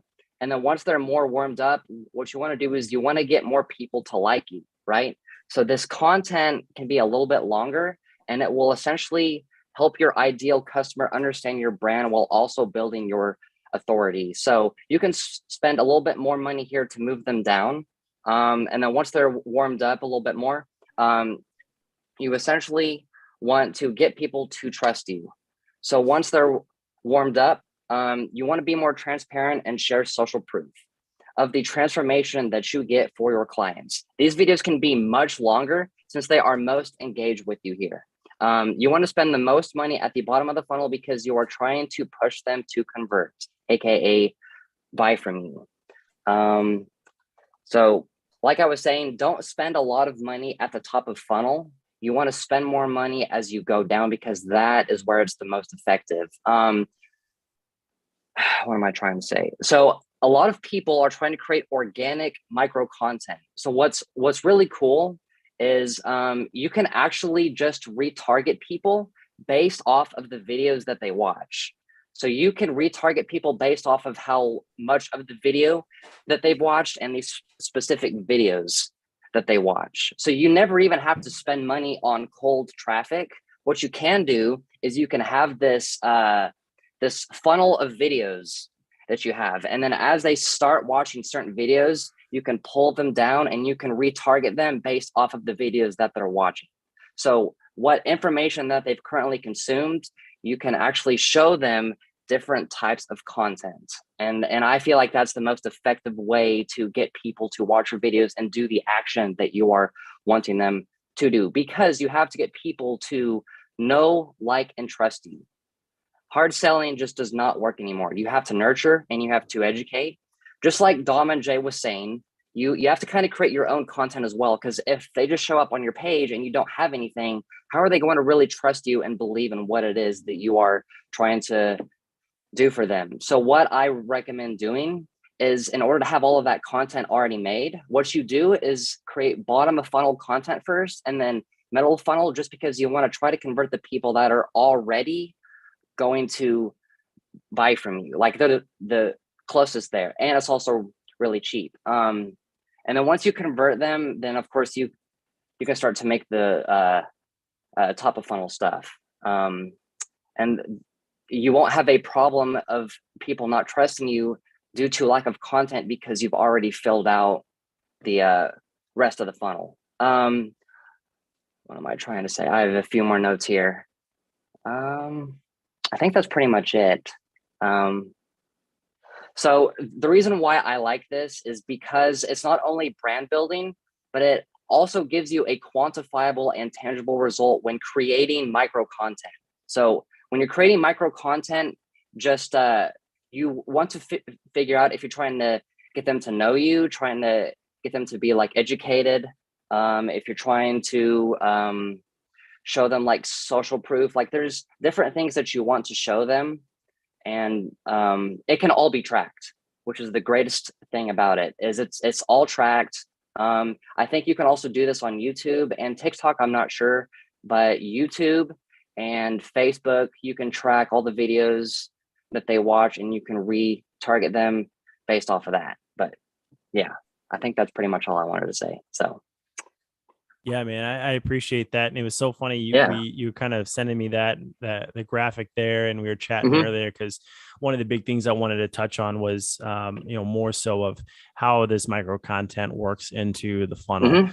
Hmm. Hmm. Top of funnel, man, you're looking at short as possible, 30 seconds or less. You're looking for awareness. Middle of Hmm. funnel is the interest and desire. They're wanting to learn a little bit more about you, and they're willing to put just a little bit more effort into getting to know what your Yep. service is, about your product or about your business. And that content could be up to 2 minutes long. If it's on social Mhm. media, we still might look to do that like 60 to 90 seconds at the most. And then the Yeah. bottom of a funnel is where they're taking action, right? That conversion. And Hmm. that's as long as it needs to be in order for you to make that hard sell. So that's where, Yeah. when you're looking at platforms, one of the kind of templated approaches that we use from a marketing perspective for our company is top of funnel: Facebook, Instagram, TikTok, YouTube ads, the 6 second, the 15-second ads. Middle of funnel is the emails, YouTube, website, landing Hmm. page, LinkedIn. That stuff can be up to 2 minutes long, and it's okay to put a little bit longer form content there. Hmm. Bottom of funnel, that's when we're putting out the long stuff, the email campaigns, the YouTube campaigns, maybe on the actual YouTube page itself, hitting subscribers, as well as your website, and making sure that anyone's on your website, they're willing to spend a little bit of time looking through your content. So, man, I appreciate the I insight. Yeah, I think that also Wistia and this thing called BombBomb also allows more advanced video tracking. So if you can basically have those tools, those will also help you as well. And if you can understand that, that is why 95% of advertisers get 5% of the sales, is because they understand the depth that it takes in order to acquire a sale. Absolutely. So Absolutely, man. It looks like people are already adding you to the Millinode too, man. This cool. is fantastic. I'm excited about this, and Yeah. there's just so much information here. Oh, Allyn, the battery's dying again, man. What's going on over there? I'm on the same Sony battery. You must be doing something wrong. He can't respond back. That's why I'm saying these things at him. Well, hey, listen, thank you so much to all of our panelists. Thank you for Zachary for dropping that information on us too. We've got a lot of questions in the chat. I think the biggest question that we've had come through so far that I'm going to kind of open up to all the panelists. And two, if you have any questions and you're watching on Zoom, feel free to raise your hand. I'm watching the Facebook chat as well. I'm going to try to get through some of these questions. We're about 90 minutes into this so far, so I don't want to take it too much longer. Again, you can always hit them up, DM the panelists as well if you have any more questions. But one of the biggest questions I think we have is how we are pricing this micro content out. So if any of you want to come off mute and talk through a little bit about your pricing structure, how you're pitching this to your client in the sense of like adding dollar amount. Is it just re-editing? Is it actually a separate package? Is it a part of your core package about the sales trifecta that you're adding in those re-edits to your package itself? I'm going to leave it open to you guys and let the panelists just answer. Well, I think for me, what I'm doing is it's all in the talk, right? It's all in the discovery meeting. It's all in finding out exactly what they want to do. If like for example, with Amy, she wants to do two things, right? She wants to have this educational where she's teaching the public about real estate, where cameras on a tripod in front of her and she's just spouting out information, Glenda Baker style, right? That's an easy production. I know that I can price that inexpensive.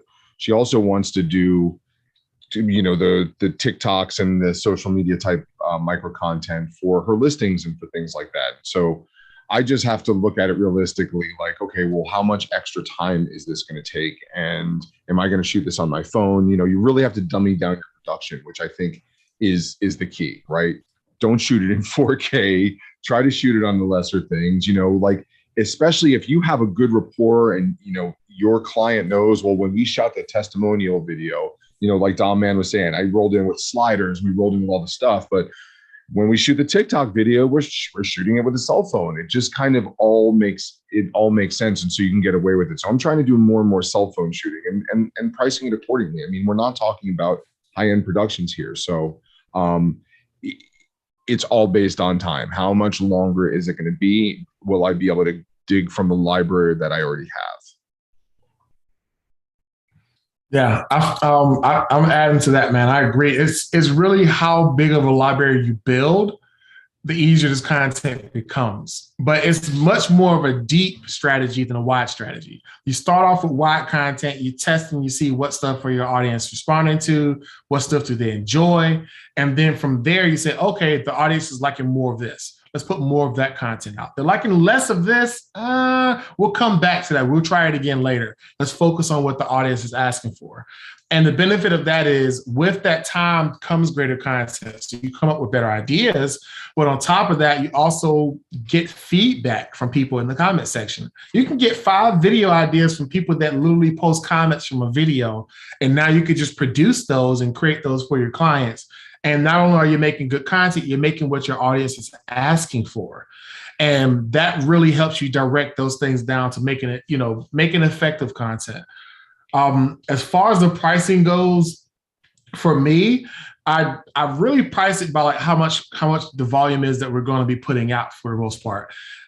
If we're going to make 20 videos, then I'm going to price it for the output of 20 videos. But I will say this is one caveat. When we're making micro content, me in particular, I always let people know, don't miss the forest for the trees. If you like a video and a video is produced, let's not stop the whole train because there's one thing that we continuously stop on every video to make the adjustment for. Let me know what that change is. Let's make it, but let's make sure the end goal is getting the content out. The benefit about micro content is it's meant to be micro content that's made, put out, and is consumed. There shouldn't be anything inside of that burger outside of those parts that you need right there. It shouldn't be, hey, can we change the coloration of this? Can I add some more stuff here? Like it's not an editing program. It's not a big editing job. It's really one of those things where as you get the trust with the client, you're able to sit down and make this content rapidly and they know that they're in good hands. So that's something also to be mindful of when you have a client. If they're really nitpicky about the creative process, it's something to be mindful of if you guys head in the direction of micro content, because you hate for that to bite you in the butt in the long run where you're making something you think is awesome, you send it to them, and they ask for something that totally blindsides you being able to make this at the pace that they're expecting you to put them out at. So that's something to be mindful of price-wise. You want to price for that kind of stuff. You don't want to bottom line your pricing. And then when you have to do extra work beyond that, you just shot yourself in the foot because you have no room to wiggle or increase in that project. You want to price comfortably when somebody makes an adjustment. It's like Chick-fil-A or it's like Starbucks, for example. If you make if you go in there and you get a Starbucks drink and you don't like it as much, there is no problem with them on the other side of the counter remaking that for you because you paid $5 for a cup of sugar and ice and you're okay with it. They will make another cup of sugar and ice. They don't have a problem with that. So you want a price where you can constantly maneuver while you're making that stuff if you like to.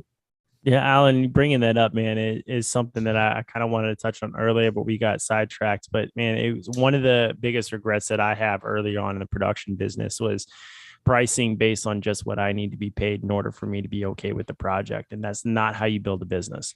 When you start to learn how to build business properly, you know how to charge that extra 20 to 30% of overhead to be able to not only cover your expenses, but cover your subscriptions, cover what it takes to purchase or rent equipment, cover what it takes to actually put money in savings for your business as well. And that's absolutely huge. And I think I don't know how to pronounce the last part, the Chris Doe or the Chris Do. I don't know which one it is, but if you go find him on Instagram, he will show you absolutely a mastermind in education through micro content for one, but two, as a designer and as someone who prices out content and how he builds it is just absolutely incredible because it shifts the mindset from I'm creating a product for you, a digital product, to I am solving a problem.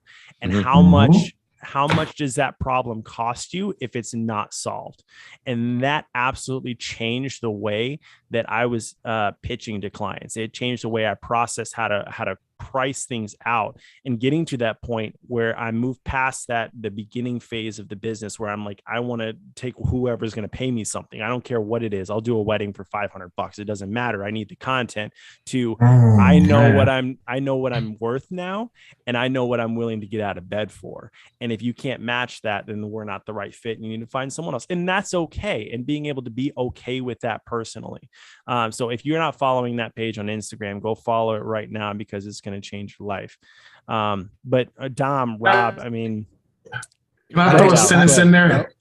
I want to throw a quick sentence in there. The reason why that's valuable is because you would be uncomfortable if you went to the doctor to have something done and they just charge you an hourly rate.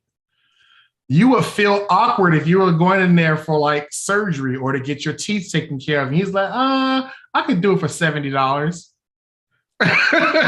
You would pack up and you would leave because you don't trust the quality of what's going on. And we got plenty of terms in the military we call stuff like that. I can't use any on here because there are kids, I'm pretty sure, in the course. But, that's the same way how there's an audience that loves to shop to save money. There's an audience that loves to spend the money to guarantee the result.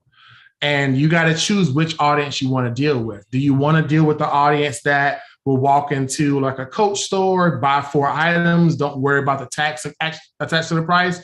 Or do you want to deal with the audience that has the equivalency of care about your brand as a flea market or garage sale, where you literally have to argue to convey the simplest things to make small amounts of money and do that over and over again? It's like a box of nails. I can't think of 3 brands of a box of nails right now, but I can tell you 3 restaurants that sell burgers, because the branding had a chance to speak and they had a chance to say, I'm going to pay the price that they say they're going to charge me for it. I'm not going to nitpick as much. But I thought it was 1 sentence. It was 9. I don't know what a flock of rabbits are called. I got them all. I love it. We need to find out what that flock of rabbits is called, though. But Don and Rob, a flock of lions, apparently. I want to kick it over to you guys and ask a little bit a different variation, I guess. So we've had a lot of questions about the KPIs when it comes to micro content. Again, KPIs is key performance indicators, those analytics that show whether or not the video landed, whether it was a healthy traffic or if it was just kind of fluff or it fell flat. What are your KPIs that you're tracking and why? I actually want to touch on the pricing thing with Chris Doe. A way to instantly take your customer service to the absolute next level. Charge twice as much, and you'll see when that client calls you or wants a little change that you're like actually pumped up to be working on it, and you're not gonna nickel and dime them to. You want this change, you want something else changed, blah, blah, blah. Like, you'll get it done and you send it to them and they'll be pumped up. Customer services to the next level because you're charging something that you feel, you deserve, and you're getting, more money than you're providing or whatever. So that I really like, charging what you're worth, and charging, it's subjective. Like, twice as much is different for me than it is for somebody else. But whatever you think would be, absolutely awesome. And then as soon as you get those yeses, it's some next level stuff. Rob, I'm going to toss the KPI stuff over to you. Cool. Yeah, man, some fire answers. I'd actually like to touch on the pricing thing too, if I can. Just something that we have. We learned this from Chris Doe or Donut or whatever you want to call him, but Savage, regardless of the fact. And he did this interview with this guy, this author. I think I'm probably going to murder how he pronounces, but it's called like Blair Ends or something like that. He wrote this book on, winning without pitching manifesto. And essentially the magic key that really helped us kind of figure out how much to charge is only if you truly believe that you can actually solve this problem, then your next challenge or the next question is, how can I achieve this result for about 10% of the profit? So one of the things that we do before pitching micro content is making sure that the client's goal is actually big enough that you can charge your rate and you can actually help them. If their goal is to only make an extra $10,000 a year, like, how are you going to do that for $1,000? Like, and then that's when it's just not a good fit. But if their goal is $200,000, $300,000, $400,000 a year, and you think you can do that in a 12-month basis off of $30,000, $40,000, $50,000, then that's how you're in the win. So for one, that's kind of like a pricing structure thing we do. Secondly, And I'll hit the KPIs for sure. But secondly, with the pricing, what we really like to do is we learned this from Christo as well, is use anchoring. So during the sales call, once you find out, well, first and foremost, you and the client have to agree that you need a certain volume of content. Like they're like, hey, look, I think we're going to be able to hit this goal, but you need to put out, 20 pieces of, content every single month. Well, we both agree what that is, that we both agree that that's how much we have to put out. And then what I'll do is I'll tell them the price for a one-off piece of micro content. Let's call it $600, $800, $1,000, whatever. And so you tell them that, hey, this is the price for a one-off, but then for a 3-month commitment, 6-month commitment, 12-month commitment, the longer the commitment, the lower I can drop the price per video. And then the lowest that you'll go is that number that Allyn was talking about, like that very absolute lowest number, like, hey, if you had like 2-3 rounds of revision, if you had to reshoot something, if you had to do whatever, would you still be willing to do it? So that's what the bottom number is. You anchor with a higher number, and then, truly believe that you can solve that problem for about 10% of what the outcome would be. And then as far as the KPIs, it just really depends on their goals. A lot of things are, super trackable. But, one of the immediate wins, because I do believe in giving clients immediate wins, is when they actually start putting out high quality content, and they do, whether they do social media ads or they're doing outreach where they're adding a certain amount of people per day, et cetera, right? There's some type of, outreach strategy. They can see immediately, like a 5x, 10x, 15x, 20x on their engagement, which is something that they're not used to seeing before, right? You go through their page, and this is where you can see that there's like some room for improvement. You go on their page and you see 2 likes, 5 likes, 8 likes, like all these things. And then you help them put out some high quality content, and, whether you run some ads behind it or, Facebook group or goodwill from whatever. And then they get an immediate, like, wow, like I have so much more engagement. Like, not only does it feed their egos, which is good for us, but, it kind of shows them that, hey, like there's going to be some wins along the way. And then just kind of extending the time frame of when they will receive that type of result is what makes it worthwhile. So if they're looking at doing, $50,000 in a month, it's like, I don't know, I mean, me being transparent, like, I don't know if I can help you do that immediately. I don't, I may have to do some digging around, but if it's something that you can do in a 6-month period, 12-month period, then, you can track that, whether it's visitors to a landing page or, people who book, or how many people click on the Calendly link that's in the comments, whatever it is that their goal is, but just understanding what type of purpose micro content solves, which in my experience, and I don't have a ton, but in my experience, it's either, increased engagement, increased following, or just more traffic as a whole. That's like the purpose that it solves. Yeah, absolutely. And Rob, you had a question specifically come through from Robert Todd, who is just doing incredible things down in North Carolina. I'm excited to see what he's putting out, but he's asking along the same lines, what are some of the resources that you're utilizing, books, podcasts, Instagram pages for scripting, as well as, kind of what you're talking about here about the sales pitch and process as well. Yeah, totally. I mean, for sales stuff, I would say like the top 3 sales books that I can think about. These are actually books.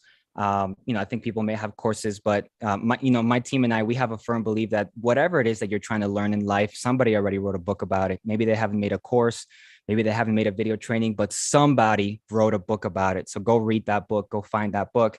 But as far as sales, so in order to learn kind of like value pricing and diagnostics, there's this book called Gap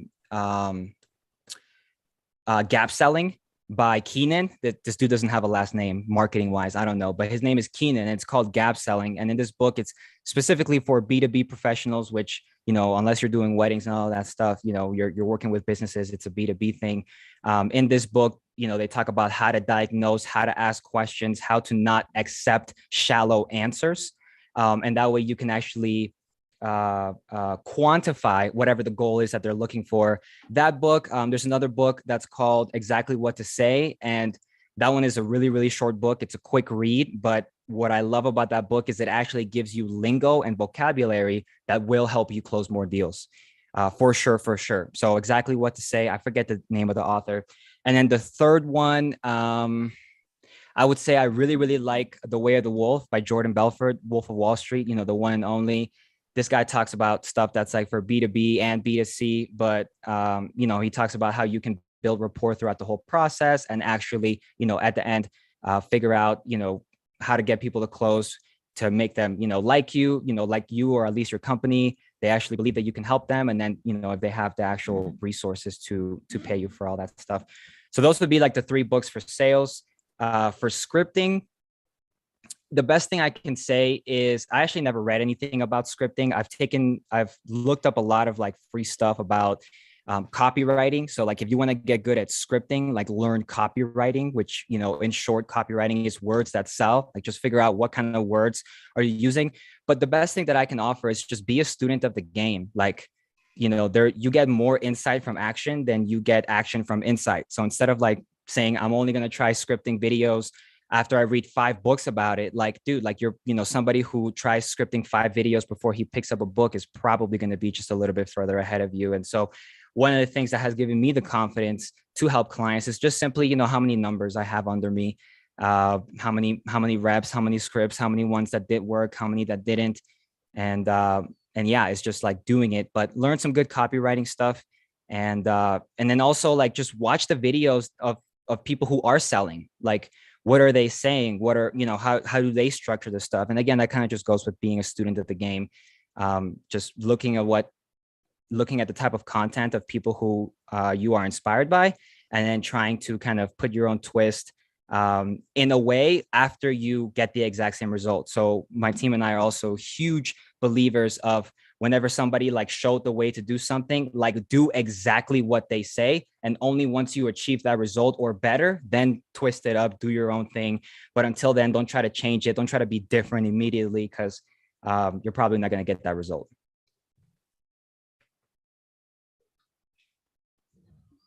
Did I answer the question? Yeah, man, you did. Sorry, I was on another page trying to grab a link real quick. But yeah, no, that was fantastic. And Rob, I'll let you decide whether or not he's answered the question. I think you did, and then some personally. But I want to kind of add on to the resources here.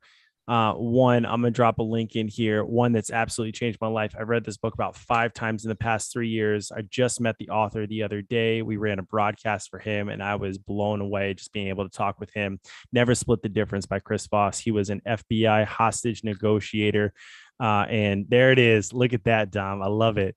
Dude, that book will absolutely change your life. Just being able to have those conversations, understand the psychology behind conversations. That's right, Allyn. There we go. Man, it's incredible. I met Chris Voss the other day. We talked with him, and in the first year of reading his book with our production company, I was able to track specifically $50,000 extra worth of sales that year because of the tactics I implemented from that book in the first year. If you combine that with the ability to do sales pitches from the creative perspective of the Chris Do, I'm telling you, you will be absolutely unstoppable in sales pitches. If you've got a good demeanor about you, you know how to bullshit and have a conversation with a client, and you implement those tactics, you will be absolutely unstoppable. The other thing I wanted to mention too was David had posted a video recently and has been talking about this mastermind course that is, the real deal is turning into. There's going to be a ton of these Zooms, these, instructor-led videos and Zoom classes and stuff, specifically on topics just like this in order to help us grow our businesses, grow ourselves as people, and helping out our clients. So please, if you have any questions, DM David, post in the group. We'll definitely get the answers to any questions that you have. There is a ton of questions still coming in that I was not able to touch. And I apologize so much to everyone that the questions we weren't able to get to. I know a lot were getting answered inside of the chat as well. If you have more questions, please send the messages through Facebook to Walter, Dom, Rob, Allyn, David. Make sure that you hit them up. They love to spend time actually answering those questions and helping you build your business, because this is what this community is about. But I want to end it for tonight. Thank you so much to our panelists. Thank you to everyone who's attended. Listen, real quick before you go, if you took something away from this and you implement micro content strategy in a sales pitch and you close a deal, I want you to post about it like we normally do, but use the hashtag real micro content deal. And that way we're going to start a whole nother hashtag inside of this group and showing, I want to see what these KPIs are from this Zoom. It looks like everyone had a ton of great things to hear about this, but again, hashtag real micro content deal, and see how much micro content deals that we can close with our clients. One of the questions that came through earlier is this something that we should be going out and finding new deals, or we should be implementing to our new clients? The answer is yes, both. Do it to both. Find your clients that you already had to deal with previously and say, hey, remember that content we shot 6 months ago? Listen, we need to be building some micro content for your business. Here's a sales pitch. Can we get on a discovery meeting? Let me give you a Spark presentation that Allyn's going to help me out with, and we're gonna show you how to pitch it like a newborn baby covered in Crisco. We're gonna be real smooth. We're gonna slide in with it, and we're gonna close this deal.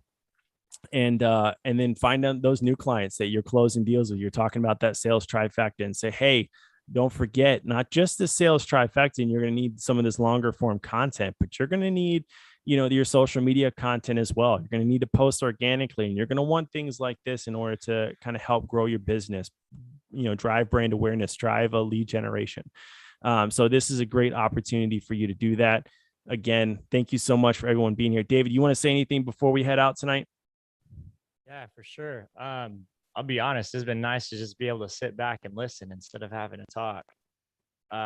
So I'm not feeling very well because my wife and I got COVID, but it's crazy to hear you guys just excelling to a different level. Like when I hear Zach talking about all the stuff that he talked about, and I remember when Zach first started the program, it was like complete difference, 180 from where he's at to where he's at now. And people like Walter, who have been with us since the very beginning, and just where Walter's come and his ability to share that information with all of us. It's like now I'm learning stuff from you guys, and instead of the other way around, you guys learning stuff from me. So I appreciate that you guys stepped up and put this together. Again, yes, remember, we do have the mastermind going. If you guys have any questions about that, let me know. We're having our very first meeting next Friday. If you have questions about anything with the mastermind, go watch the replay, shoot me a message. Even though I'm sick, I'm getting back to everybody with the information on that. But Joel, Dom, Walter, Rob, Allyn, guys, fantastic job. Awesome content. And I want to do a lot more of this, especially in the mastermind once we get it up and running.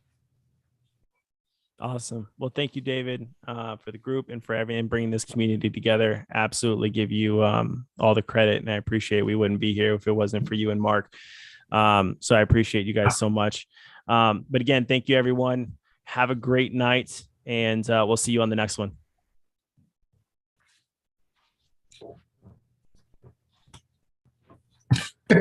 See ya. Adios.